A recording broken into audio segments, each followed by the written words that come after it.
اهلا وسهلا بيكم في فيديو جديد في قناة فن الوصفة والطبخ الأمومة. النهاردة ان شاء الله هنعمل مع بعض الفطير بالجلاش، الفطير الحلو بحشوات جميلة وسهلة. ما بياخدش وقت خالص وسريع جدا واقتصادي جدا جدا. بالجلاش واحدة تعملي فطير كتير قوي. ممكن في الفطار الصبح، ممكن على العشاء، ممكن لو جالك ضيوف على غفلة تعملي لهم حاجة سريعة كده هياكلوا صوابعهم وراها من حلاوتها. فظيعة رهيبة جدا زي ما احنا شايفين ومورقة، وكأن فعلا زي الفطير اللي هو بيتعمل بالعجين. هنعمله ان شاء الله مع بعض خطوة بخطوة. بس في الاول ما تنسيش تعملي سبسكرايب او اشتراك للقناة وتفعلي علامة الجرس بالضغط عليها، ولايك وشير عشان الفيديو يوصل لاكبر عدد من الناس يقدروا يستفيدوا بيه. اول حاجة هنحتاج طبعا لفة جلاش، ودي سعرها بسيط خالص ومش غالية ابدا ابدا. طبعا لازم تكون محطوطة في الكيس عشان ورق الجلاش بينشف بسرعة. وعندي هنا سمنة بلدي مسيحاها، مش سخنة بس مسيحاها بس. انت ممكن تستعملي زبدة او سمنة على زيت او زبدة على زيت، لكن الزيت بس ممكن ينشفها قوي معاكي.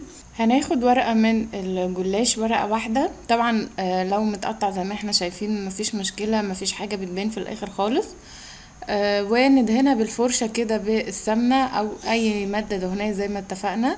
هندهن اول طبقة بالمادة الدهنية بتاعتنا، وهنحط طبقة كمان، ورقة كمان من الجلاش. في ناس بتعملها بورقة واحدة بس، ده لو انت هتعمليها سادة.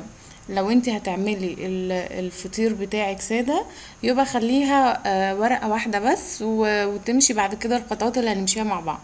لكن لو هتحشيها زي ما انا هعمل النهاردة يبقى يفضل بيكون ورقتين على بعض، بيكون حلوين قوي وبيديكي توريقة جميلة زي الفطير اللي بنشتريه من بره. انا عندي هنا نوتيلا، انت ممكن تستخدمي كمان اي حشوة انت حباها، ممكن مهلبية، ممكن قشطة بلدي او وش اللبن، ممكن كاسترد. اي حشوة في الدنيا بتنفع للحلويات، ممكن كمان بسبوسة بتكون حلوة جدا. بنحط الحشوة بتاعتنا بالشكل ده. لو شوكولاتة قابلة للدهن زي ما انا حطاها، بنفردها فردة بسيطة كده في النص، ما بنوصلش للاخر، في النص كده بس. بعد كده بناخد طرف ورق الجلاش اللي عندنا بنطبقه لجوه بالشكل ده، ومع كل مرة بنطبق فيها هندهن دهنة بسيطة من المادة الدهنية اللي عندنا، وناخد الطرف المقابل ليه ونطبقه للداخل بالشكل ده، وبرضو بندهن دهنة بسيطة من المادة الدهنية. كل ما بدهن ما بنساش يعني الخطوة دي، هو ده اللي بيديني التوريقة من جوه في الفطيرة، وده اللي بيخليه برضو زي بتاع بره، ومش هيبان خالص ان انت عاملاه بجلاش، كأنك عاملاه بعجين زي الفطير الحقيقي بالظبط.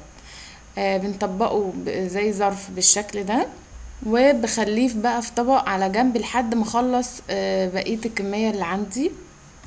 هعمل معاكي واحدة كمان عشان هعملها المرة دي بحشوة مختلفة. هناخد ورقة من الجلاش وندهنها من المادة الدهنية اللي عندنا، ونحط عليها كمان ورقة جلاش وندهن برضو بالمادة الدهنية اللي عندنا.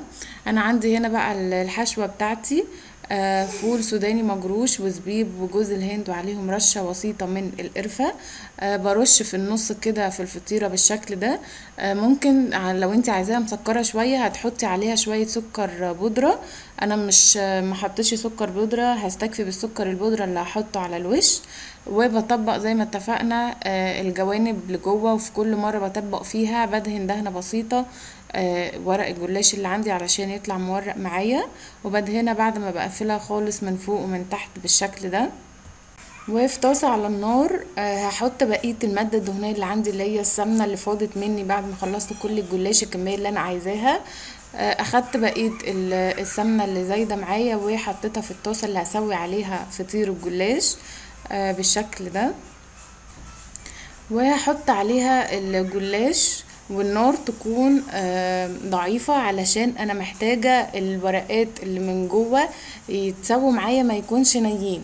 فلو النار عالية الجلاش او الفطير بتاعي هياخد لون بسرعة ومن جوه هيكون لسه محتفظ بشكله زي ما هو شكل الفطير او الجلاش من جوه هيكون ابيض. انا عايزاه مستوي ومورق، فعشان اوصل للمرحلة دي لازم اسوي الفطير بتاعي على نار ضعيفة، علشان من جوه زي ما قلت يكون مستوي ومورق معايا. في الوقت ده انا هكون عندي لبن، حوالي كوبايتين من اللبن او الحليب بغليهم على النار، علشان ده اللي هنزل فيه الفطير وهو سخن. فانا محتاجة اللبن بتاعي برضو يكون سخن، وفي نفس الوقت انا بخرج الفطير بعد ما يستوي من الطاسة وبنزله على طول على اللبن وهو سخن زي ما هنشوف مع بعض. بعد كده هبدأ اقلب بقى الجلاش طبعا، وانا بلاحظه كل شوية وبشوف ايه اخباره من تحت، مش بسيبه يعني. لقيته اخد اللون الحلو زي ما احنا شايفين بالشكل ده، والنار عليه هادية. ببدأ اقلبه بس بالراحة، علشان الحشوة بتاعته ما تطلعش منه، فلازم اخد بالي كويس جدا وانا بقلبه. شايفين اللون والريحة طالعة من دلوقتي تجنن، حلوة جدا جدا. بعد ما الفطير بتاعي اخد لون كمان من الناحية التانية، شلته من على النار، واللبن بتاعي كمان سخن بيغلي، شلته من على النار وببدأ اسقط فيه الفطير بتاعي على طول، بنزله كده واطلعه على طول زي ما احنا شايفين في اللبن السخن، علشان عايزة الفطير بتاعي طري.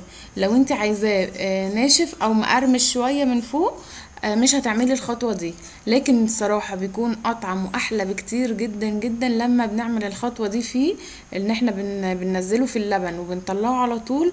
لكن بتفرق جدا جدا في الطعم، وبيدي ريحة كمان حلوة قوي قوي للفطير.